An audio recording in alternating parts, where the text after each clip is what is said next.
मन के आवाज अर्थात व्यर्थ संकल्प का समाप्त कर एक समर्थ संकल्प में रहो। मन पूरा दिन बोलता रहता है ना, अंदर ही अंदर कुछ ना कुछ वो बोलता ही रहता है, उसका चालू ही होता है। तो हमें बाबा कहता है उसको चेक करना है। संकल्प को विस्तार संकल्प के विस्तार को समेट कर सार रूप में लाओ, तब साइलेंस की शक्ति स्वतः बढ़ती जाएगी। तो हमें क्या बोलता है वो, इसमें बाबा कहता है बहुत नहीं इंटरेस्ट कराना व्यर्थ में, लेकिन बाबा के साथ कंबाइन रहना है बीज रूप में। तो बाबा कहते हैं जितना जितना हम बाबा के साथ साथी बन के देखेंगे उस मन के संकल्प को, तो वो मर्ज होता जाएगा। वो इतना नहीं तो हम उसको टच करेंगे तो फिर वो एक से ऊपर दूसरा, दूसरे से ऊपर चलता ही रहेगा। तो हमें डिटैच हो जाना है। तो बाबा कहता है फिर हमें ये सब दिखाई देगा। तो इसी ऑटोमेटिक बाबा कहता है साइलेंस की शक्ति स्वतः बढ़ती जाएगी। व्यर्थ है बाहर मुक्ता और समर्थ है अंतर मुक्ता। ऐसे ही मुख के आवाज के भी व्यर्थ को समेट कर समर्थ अर्थात सार में लाओ, तब साइलेंस की शक्ति जमा कर सकेंगे। साइलेंस की शक्ति के विचित्र प्रमाण देखेंगे। तो बाबा कहता है बाहर हम देखते वो व्यर्थ है, मतलब जो स्थूल आंखों से दिखाई देता है वो तो है ही व्यर्थ, पर मतलब मन में भी अगर हम फंस गए व्यर्थ में तो वो भी बाह्य मुक्ता ही हो गई, क्योंकि मन में पूरा दिन हमें किसी न किसी चित्र, बाबा कहता है मन दिखाता ही रहता है, किसी न किसी वस्तु व्यक्ति किसी के बारे में सोचता ही रहता है। तो हमें उसको डिटैच होके बाबा के साथ रहकर देखना है, तभी हमें फंसेंगे नहीं, नहीं तो फिर वो ही बाह्य मुक्ता हो जाएगी। तो ऐसे बाबा कहता है कि जब हम इतना साइलेंस की शक्ति में रहेंगे तो वो साइलेंस की शक्ति हमें विचित्र प्रमाण, मतलब बाबा कहते हैं बहुत अनुभव कराएंगे आपको, विचित्र अनोखा अनुभव कराएंगे। ऐसे दूर की आत्माएं आपके सामने आकर कहेगी कि आपने मुझे सही रास्ता दिखाया। बाबा कहता है वो सामने वाली आत्मा आपको आकर कहेगी कि आपने मुझे सही रास्ता दिखाया, आपने मुझे ठिकाने का इशारा दिया, आपने मुझे बुलाया और मैं पहुंच गया। आपके दिव्य स्वरूप उनके मस्तक रूपी टीवी में स्पष्ट दिखाई देंगे और अनुभव करेंगे कि यह तो सम्मुख मिलन था। बाबा कहता है भले आप दूर बैठे हो, लेकिन फिर भी आत्मा को अनुभव होगा कि वो तो जब मिलकर आकर कहेगी कि आपने तो मुझे जैसे सम्मुख अनुभव करा, ऐसे अनुभव होगा। इतना स्पष्ट अनुभव करेंगे, इतनी साइलेंस की शक्ति रूहानी रंगत दिखाएगी। जैसे शुरू में भी दूर बैठे हुए ब्रह्मा बाप के स्वरूप को स्पष्ट देखते इशारा मिलता था कि इस स्थान पर पहुंचो। तो हमने सबने सुना है ना, बाबा दादी प्रकाश मणि को भी श्री कृष्ण का दिखाया था, साक्षात्कार हुआ था और बुला रहा था। और काफी बहनों का भी अनुभव है कि जैसे बाबा स्वप्न में आए और कहा कि इस स्थान पर जाओ। एक अहमदाबाद की जो अमर बहन है उसको भी बहुत दूर रहते थे, लेकिन बाबा स्वप्न में आए, कहा अहमदाबाद जाओ, इस सेंटर पर जाओ। तो ऐसे ही पहले शुरू-शुरू में बहुत माताओं को, बहनों को अनुभव बाबा ने कराया कि जैसे बाबा बुला रहे कि इस स्थान पे पहुंचो। तो बाबा वो बात बता रहे हैं। बाबा कहता है ऐसे ही अंत में आप सब विशेष विश्व कल्याणकारी आत्माओं का ऐसा ही विचित्र पाठ चलना है। इसके लिए आत्माओं को सर्व बंधनों से मुक्त स्वतंत्र होना चाहिए। तो बाबा क्या चाहता है, हम सब बच्चे सभी बंधनों से, संकल्पों का भी बंधन न हो। बाबा कहता है ऐसे बंधन मुक्त स्वतंत्र बनो, जो चाहे जब चाहे जहाँ चाहे जो शक्ति चाहे उससे कार्य कर सके।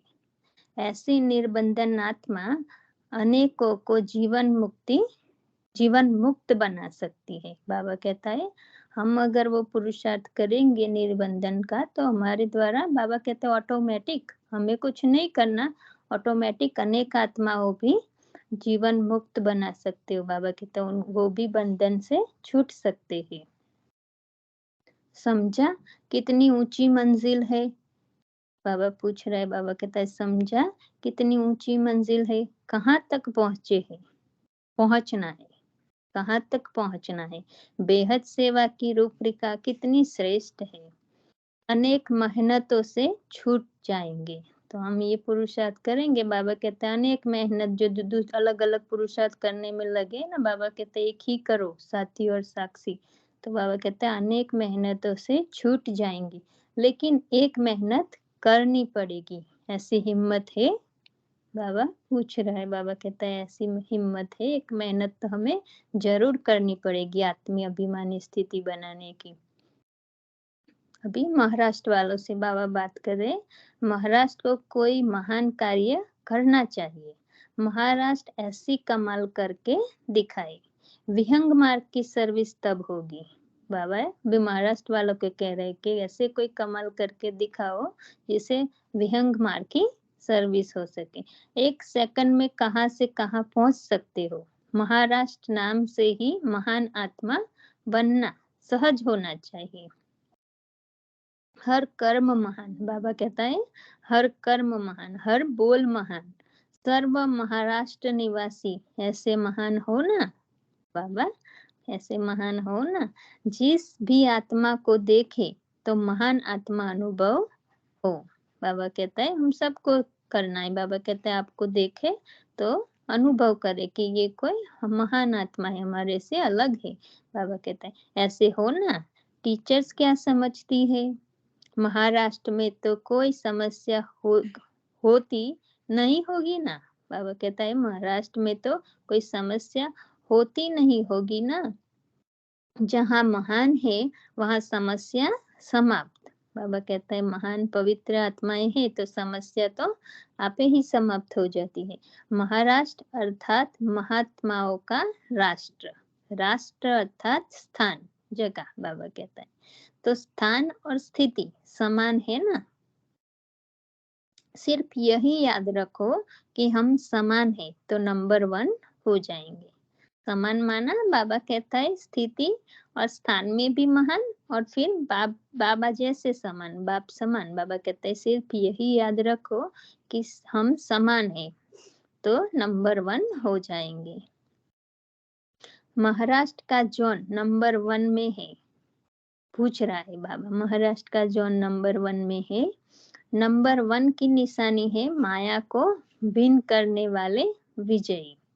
तो नंबर 1 कौन? बाबा कहता है माया पर विजय प्राप्त करने वाले। ऐसे है ना।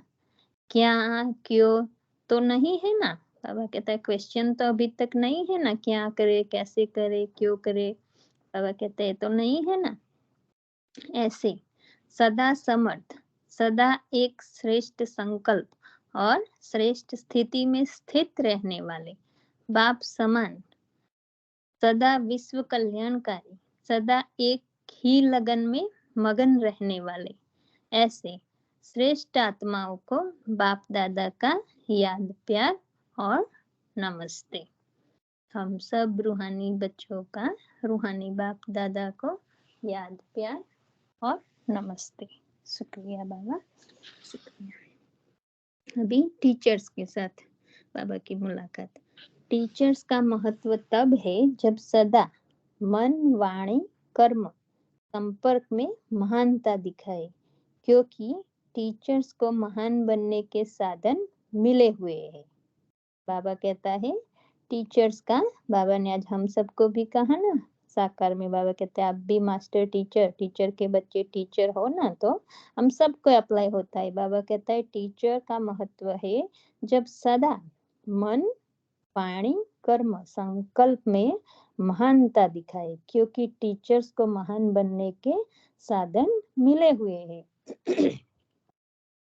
वातावरण, संग, शुद्ध भोजन, सेवा, संपर्क और संबंध सब महान बनने के साधन है। तो बाबा ने पूरा जैसे वायुमंडल, बाबा कहता है वातावरण ऐसा मिला हुआ है, हमें नहीं भी होगा तो हम बनाएंगे, राइट। बाबा कहता है अगर आपके पास नहीं भी है, कोई आसपास ऐसे है, तो हम फिर बाबा को साथ रख के ऐसा वातावरण संग सब बनाएंगे बाबा के साथ रहकर। जो प्रवृत्ति में रहते हैं उनको रहते हुए न्यारा रहना पड़ता है, लेकिन टीचर्स तो यही न्यारी बाबा कहता है प्रवृत्ति में तो फिर भी एक ज्ञान में है, दूसरा नहीं है, तो न्यारा रहना पड़ता है, सोच समझ के युक्ति से चलना पड़ता है। लेकिन टीचर्स को जो सेंटर पर रहते हैं उनको तो बाबा कहता है टीचर्स तो है ही न्यारे, क्योंकि पूरा ही भाई बहन सब समर्पित होते हैं, तो न्यारे रहने का अभ्यास करने की जरूरत नहीं। बाबा कहते हैं उन सबको इतना संभाल नहीं करनी पड़ती होती, सभी एक जैसे ही बाबा कहते हैं समर्पित बच्चे रहते हैं। कमाल उनकी है जो हंस और बगुले इकट्ठे रहते हैं और फिर न्यारे रहते हैं। तो बाबा प्रवृत्ति वालों की महिमा कर रहे। बाबा कहते एक चलता है एक नहीं चलता, तो बाबा कहते कमाल उनकी है जो हंस और बगुले इकट्ठे रहते और फिर न्यारे रहते हैं। उस हिसाब से देखो तो टीचर्स का कितना भाग्य मिला हुआ है।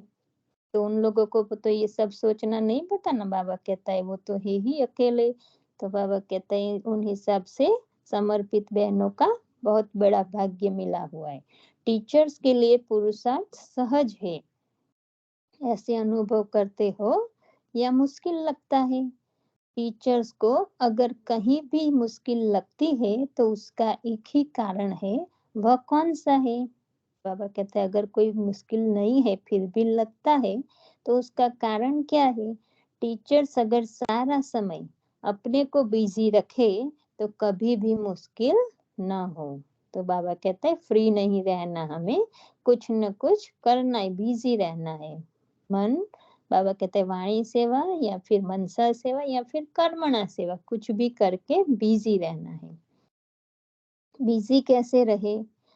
बाबा भी वो भी समझाता है। कर्मणा और वाचा सर्विस तो करते हो, लेकिन मनसा की दिनचर्या भी सेट करो। तो बाबा कहता है हमें मन का भी टाइम टेबल बनाना है। बाबा कहता है कि इस कर्म करते हुए हम ये अभ्यास करेंगे। बाबा कहते हैं उठते ही ऐसे मन का भी टाइम टेबल बनाओ।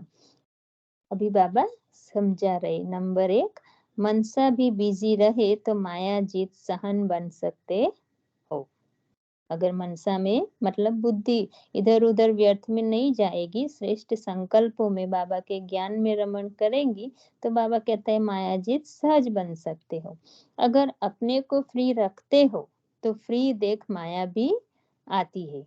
बिजी रहो तो माया भी किनारा सहज कर ले।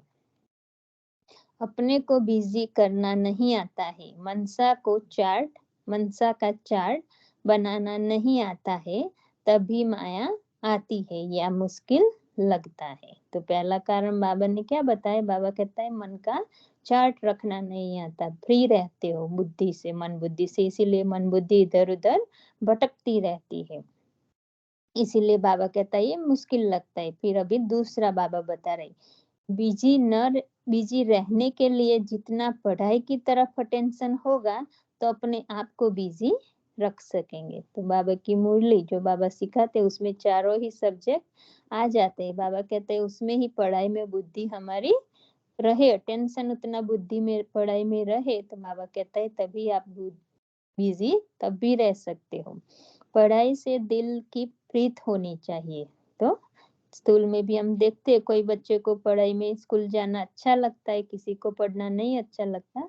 तो बाबा कहता है यहाँ भी सब इंटरेस्ट होना चाहिए, पढ़ाई से दिल की प्रीति होनी चाहिए। जिसका दिल से पढ़ाई से प्यार होगा वह सदा स्वयं और औरों को भी बिजी रख सकता है। तो हमें रस होना चाहिए। बाबा कहता है उतना आनंद आना चाहिए पढ़ते समय। तो बाबा कहते हैं उसके ऊपर धारण करते हैं हम, तो भी बाबा कहता है मजा आएगा, रस होना चाहिए। अगर ऊपर का कभी कभी का प्यार होगा तो स्वयं भी कभी कभी कभी बिजी कभी फ्री रहेंगे। तो बाबा कहता है पढ़ाई में हमें सदा मजा आए, रस रहे निरंतर। बाबा कहता है कभी होगा कभी नहीं होगा, तो फिर माया भी ऐसे चांस बीच बीच में लेती रहेगी। और आने वाले बाबा कहते हैं कभी फ्री कभी बिजी रहेंगे, और आने वाले स्टूडेंट की कमी बिजी भी कभी बिजी कभी फ्री। तो बाबा सेंटर वाले बच्चों को कह रहे हैं, बाबा कहता है जब स्टूडेंट आएंगे वो भी आपकी तरह कभी फ्री होंगे कभी बिजी होंगे, उनको भी बिजी नहीं रख सकेंगे। जब टीचर स्वयं बिजी नहीं होंगी तो बाबा कहता है स्टूडेंट को भी बिजी नहीं रख सकेंगे। इसलिए सदा बिजी रहकर स्वयं भी विघ्न विनाशक और दूसरों को भी विघ्न विनाशक बनाओ। फिर तीसरा पॉइंट, तो प्लानिंग बुद्धि बनो। अभी बाबा कहता है प्लानिंग बुद्धि बनो। पहले स्वयं का प्लान, फिर सेवा का। तो पहले हम स्वयं की सेवा करें। बाबा कहता है हमारा बाप के साथ छूटे नहीं, हम कुछ भी करें, बुद्धि हमारी जैसे बाबा के साथ लगी रहे, कुछ भी करे। तो बाबा कहता है पहला स्वयं का प्लान, फिर सेवा। बाबा फिर सेवा अपने आप ही कराएगा, हमें ज्यादा सोचना भी नहीं पड़ेगा जब हम बाबा के साथ अटैच रहेंगे। प्लानिंग बुद्धि सदा बिजी रहेंगी। डायरेक्शन पर चलने वाली बुद्धि कभी फ्री कभी बिजी रहेंगे। तो बाबा कहते हैं जो प्लान किया हुआ होगा पहले से तो वो सदा बिजी रहेंगे, लेकिन डायरेक्शन प्रमाण मतलब समय अनुसार करेंगे, सोचेंगे टाइम आएगा तब करेंगे। तो बाबा कहता है ऐसे सोचेंगे तो फिर कभी फ्री होंगे कभी बिजी होंगे। बाबा का डायरेक्शन ही मिला हुआ है, प्लानिंग बुद्धि बनो। तो हम सबको बाबा ने कहा ना, बाबा कहते हैं प्लानिंग बुद्धि और प्लेन बुद्धि। बाबा प्लेन बुद्धि भी कभी कभी कहते हैं, मतलब हमारी ज्यादा सोच नहीं चलानी है, प्लेन खाली रहना है। बाबा कहता है व्यर्थ से स्व का और औरों का प्लान बनाओ। प्लानिंग बुद्धि बनो, स्व का और औरों का प्लान बनाओ। ऐसे प्लानिंग बुद्धि हो या बनाया प्लान मिलेगा तो करेंगे। बाबा पूछ रहे ऐसे प्लानिंग बुद्धि हो या बनाया प्लान मिलेगा तो करेंगे। पहले स्वयं के टीचर फिर औरों के। तो हमें पहले तो हमारे मन बुद्धि संस्कार ऊपर टीचिंग करनी है। बाबा कहता है पहले हमें अपने आप को अंदर सिखाना है, तो फिर बाबा कहता है दूसरे के ऊपर तो अपने आप ही सिखा सकेंगे। टीचर स्टूडेंट को प्लान बनाकर देती है, ऐसे स्व का टीचर बनो फिर औरों का बनो। पहले स्वयं का फिर दूसरों का। अच्छा, सभी अपनी अपनी लगन प्रमाण पुरुषार्थी में आगे बढ़ रही हो ना। बाबा पूछ रहे, कह रहे, बाबा कहता है सभी अपनी अपनी लगन प्रमाण पुरुषार्थी में आगे बढ़ रही हो ना। चलती कला है ना, चढ़ती कला है ना। टीचर्स को तो सब फॉलो करने वाले होते हैं ना। फॉलो फादर तो है, लेकिन फिर भी निमित टीचर तो सब देखते हैं।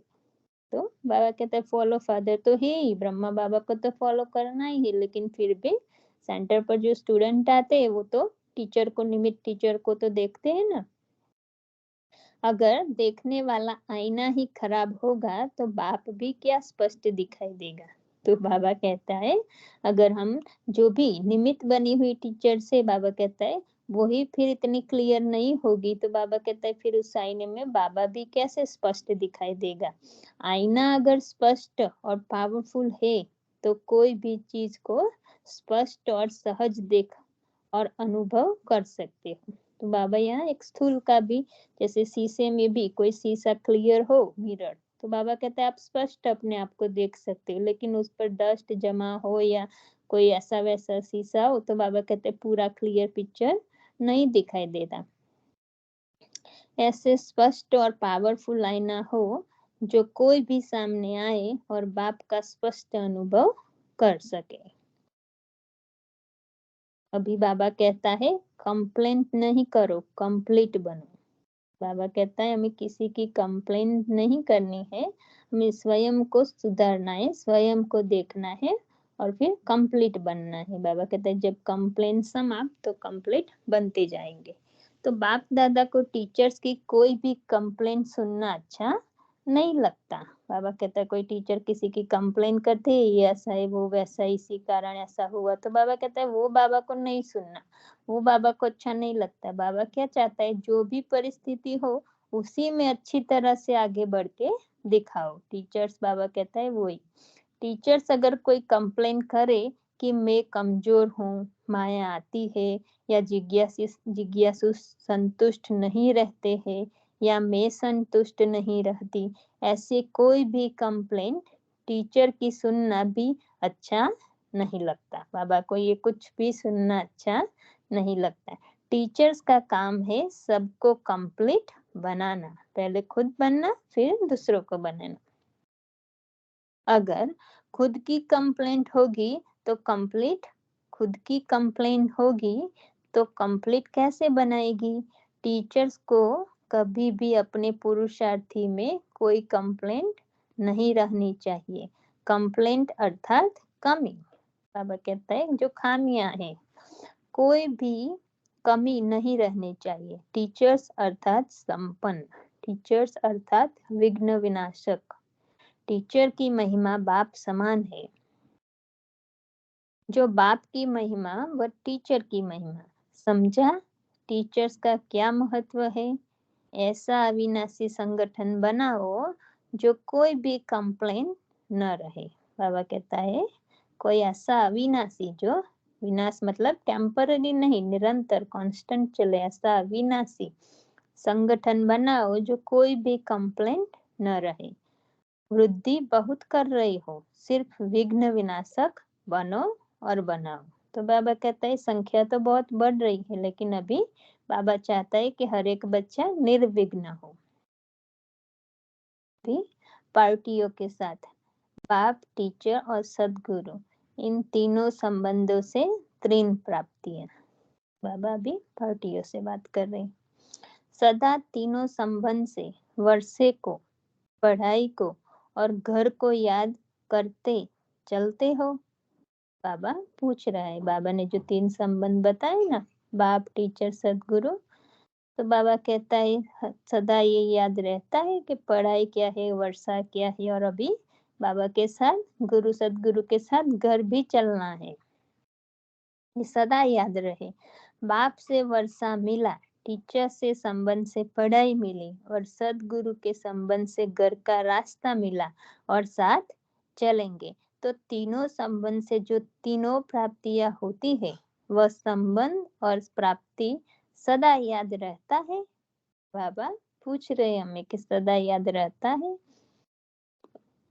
समझते हो कि हम इतनी श्रेष्ठ आत्माएं हैं जो स्वयं परमात्मा, बाप, सदगुरु, शिक्षक और सदगुरु बने हैं। तो हमें ये, बाबा कहता है हमेशा ये नशा रहे कि हम इतनी ऊंची महान श्रेष्ठ आत्माएं हैं, जो हाईएस्ट अथॉरिटी है भगवान स्वयं परमात्मा, वो हमारा बाप, टीचर और सदगुरु बना है।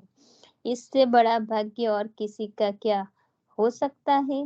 बाबा ये हमें पिछले संडे की मुरली में भी बताया, कल भी बताया, जो मुरली चली दिन की, उसमें भी बाबा ने कहा पूरे साइकिल में आप कितने श्रेष्ठ भाग्यवान। और अभी भी बाबा कहते, बाबा बार बार हमें ये स्मृति दिलाता है कि बच्चे आप ही इतने महान हो पूरे विश्व में। ऐसा भाग्य किसी का हो सकता है? ऐसा भाग्य तो कभी सोचा भी नहीं होगा कि सर्व संबंधों से परमात्मा मिल जाएगा। यह असंभव बात भी संभव साकार में हो रही है। तो कितना भाग्य है। भगवान कह रहे हैं हमें तो कभी सपने में भी नहीं सोचा था, हम तो एक क्षण मात्र साक्षात्कार के प्यासे थे, और बाबा तो स्वयं हर रोज मिलता है हमें, हर सेकंड हम चाहे तो मिल सकते। तो बाबा कहते कभी ऐसा सोचा था? इतना बड़ा भाग्य मिला। तो बाबा कहते सिर्फ बाप नहीं, लेकिन शिक्षक और सदगुरु भी है। केवल बाबा बाप नहीं बना, बाबा पढ़ाता भी है और फिर हमें गारंटी ली है उसने कि मैं साथ लेकर चलूंगा तुम्हें। सदगुरु भी बने हैं। जैसे भक्त लोग कहते हैं भगवान जब राजी हो जाते हैं तो छप्पर फाड़ कर देते हैं। भक्ति में भी हमने सुना है ना कि देने वाला जब भी देता है तो देता छप्पर फाड़ के, मतलब पूरा जैसे आसमान गिर पड़ा हमारे ऊपर खजाने से। बाबा कहते हैं ऐसे भक्ति में भी कहते हैं। तो यह भी इस आकाश तत्व को भी पार कर देने के लिए आ गए ना। तो बाबा कहते हैं जो भक्ति में गायन है वो भी कहे कि भगवान परम धाम से, इस स्थूल आकाश से भी बाबा कहता है नीचे पार करके हमारे लिए आया है। तो वह तो सिर्फ छप्पड़ फाड़ कर कहते, लेकिन यह तो आकाश तत्व से पार रहने वाले 5 तत्वों को भी पार करके प्राप्ति करा रहे हैं। तो कितने भाग्यशाली हैं। बाबा हमें वो नशा दिलाता है। बाबा कहता है इतने बड़े ऊंचे से ऊंचे तत्व से मैं आपके लिए नीचे आया, 5 तत्वों को पार करके मैं नीचे आया हमारे लिए। ऐसा भाग्य सदा याद रहे। यह तो आपकी प्रैक्टिकल लाइफ बन गई ना। सिर्फ नॉलेज हो गई तो भूल सकते हो, लेकिन प्रैक्टिकल लाइफ की कोई भी बात भूलती नहीं है। तो केवल ज्ञान सुन के हमें नॉलेज है तो बाबा कहते हैं वो तो भूल सकते हो, लेकिन आपकी लाइफ ही प्रैक्टिकल में हमें हर क्षण बाबा के साथ हम जीते तो बाबा कहते हैं प्रैक्टिकल लाइफ बन गई तो ये तो कभी भूलती नहीं है, सदा याद रहती है। जैसे अपनी पास्ट लाइफ की बातें भूलना भी चाहते हो तो भी याद आती है, यह फिर वैसे भूल सकती है। तो बाबा कहता है स्थूल लाइफ की बात भी हम भूलना चाहे तो भी याद आ जाती है, भूलती नहीं है। तो यह फिर बाबा जो मिला, इतनी बड़ी प्राप्ति मिली तो ये कैसे भूल सकती है। एक ही शब्द तो याद रखना है, करना है। बाबा कहता है एक ही शब्द तो याद करना है, बाबा और मैं। बाबा कहता है बाबा और मैं, बस बाबा बाबा कहते चलो तो सदा स्मृति स्वरूप रहेंगे। बाबा विधि बता रहे इजी कैसे बाबा को निरंतर याद करे। बाबा कहते हैं बाबा बाबा करते रहो तो सदा स्मृति स्वरूप रहेंगे। 2 वर्ष का बच्चा भी बाबा बाबा कहता रहता है, मतलब छोटे बच्चे की बात करें, बाबा के 2 साल का भी होता है, बोलना भी सीख शुरू किया है, बोलना भी आता नहीं अच्छी तरह तो भी बोलता रहता ना। तो बाबा कहते हैं 2 साल का बच्चा भी बाबा बाबा करता रहता है। तो आप इतने नॉलेजफुल के बच्चे एक बाबा शब्द याद नहीं रख सकते हो। बाबा कहते आप इतने बड़े बाबा मास्टर नॉलेजफुल बच्चे बाबा शब्द नहीं याद रख सकते हो। सहज मार्ग है ना, कठिन तो नहीं लगता। शक्ति सेना क्या समझती है, सदा एक बाप और आप, तीसरा न कोई। बाबा कहते बाप और आप, तीसरा न कोई। ऐसे ही रहती हो ना, कोई तीसरी बात याद याद तो नहीं आती। बस बाप और बच्चा, बाप और मैं, इसी नशे में रहो। शक्ति सेना नष्टो मोहा हो या हद के घर में बच्चों के मोह में हो। बाबा पूछ रहे हैं, बाबा कहते शक्ति सेना तो अभी नष्टो मोह बनी हो या फिर घर के मेंबर्स भी याद आते हैं, मोह बच्चों का है। कुछ भी हो जाए लेकिन निर्मोही साक्षी होकर ड्रामा की सीन देखते रहो। पांडवों में होता है रौब और क्रोध। अभी बाबा शक्तियों की महिमा की और फिर बाबा ने बताया कि शक्तियों में मोह होता है तो निर्मोही बनो। अभी बाबा कहता है पांडवों में क्या होता है, गोप में रोब और क्रोध। पांडव निर्क्रोधी बन गए हैं, क्या समझते हो। बाबा पूछ रहा है अभी भाइयों को कि निर्क्रोधी बन गए हो या फिर क्या समझते हो। पांडवों ने इस पर विजय प्राप्त की है, जरा भी देह भान व रोब न हो, बिल्कुल ब्रह्मा कुमार निर्माण चित्त बन जाए। क्रोध का छोड़ा है कि थोड़ा थोड़ा शस्त्र की रीति से यूज करते हो। क्रोध को छोड़ा है कि थोड़ा थोड़ा शस्त्र की रीत से यूज करते हो। जो समझते हैं खत्म हो गया वह हाथ उठाओ। बाबा ने हाथ उठवाया।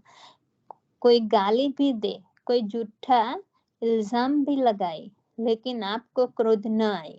क्रोध आने की यही 2 बातें होती है, एक जब कोई झूठी बात करता है और दूसरा ग्लानि करता है। बाबा कहता है क्रोध आने की ये 2 वजह है, एक तो कोई झूठ बोलता है और दूसरा कोई अपनी ग्लानि करता है। यही 2 बातें क्रोध को जन्म देती है। ऐसी परिस्थिति में भी क्रोध न आए ऐसे हो।